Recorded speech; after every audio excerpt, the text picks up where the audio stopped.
Խաղաղություն սիրելի քրիստոնյա, եղիր օրհնված։ Տեր այսօր այսպիսի մի հրաշալի խոսք ասում ինձ ու քեզ։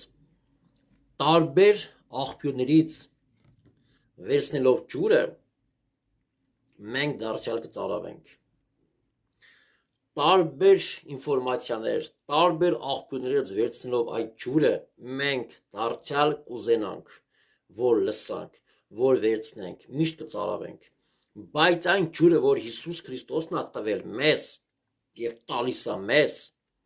իր հոգին, իր ներկայությունը, իր էությունը, մենք չենք ծարավում։ Այլ այդ տված Քրիստոսի ջուրը, հոգին մեր ներսում է դառնում արդեն աղբյուր,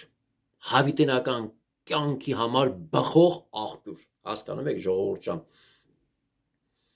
Մենք մարդիկս ունենք այս էությունը, բնավորությունը միշտ տարբեր ինֆորմացիաներ, տարբեր աղբյուրներից սնվել, բայց այդ տարբեր աղբյուրները որքան վերցնես, որքան խմես, որքան լսաս, դու դարձյալ կծարավես։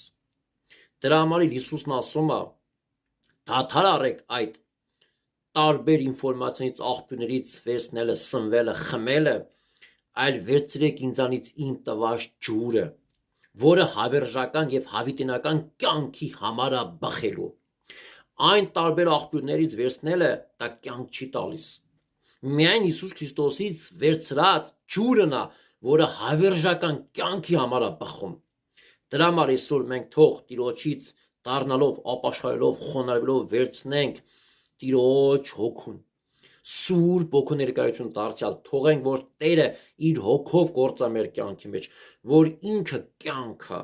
Հիսուսն է կյանքը, հավերժական հավիտենական կյանքը Քրիստոսն է, որ այդ գետը, այդ ջուրը մեր որովայնում, մեր սրտում, մեր շուրթերով դուրս գա եւ շատերը սնվեն եւ կյանք ունենան եւ առողջություն եւ բժշկություն եւ օրհնություն լինի շատերի կյանքում, մերն էլ հետը, ժողովուրդ ջան։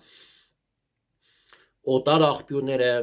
սխալ աղբյուրները սպանում են, բայց Հիսուս Քրիստոսի տված աղբյուրը կյանք է տալիս։ Զանազանենք, տարբերենք կյանքը մահից, օրհնությունը անեծքից, Քրիստոսի տված ջուրը, Քրիստոսի տված աղբյուրը, որը հավերժական կյանքի համար է բխում, տարբեր սխալ աղբյուրներից։ Ժողովուրդ ջան, եղեք օրհնված, Տիրոջ Սուրբ Հոգու ջրերը թող այսօր մեր սրտից հոսան եւ կյանք բերեն եւ մեզ եւ լսողին։ Ամեն։ Եղեք օրհնված։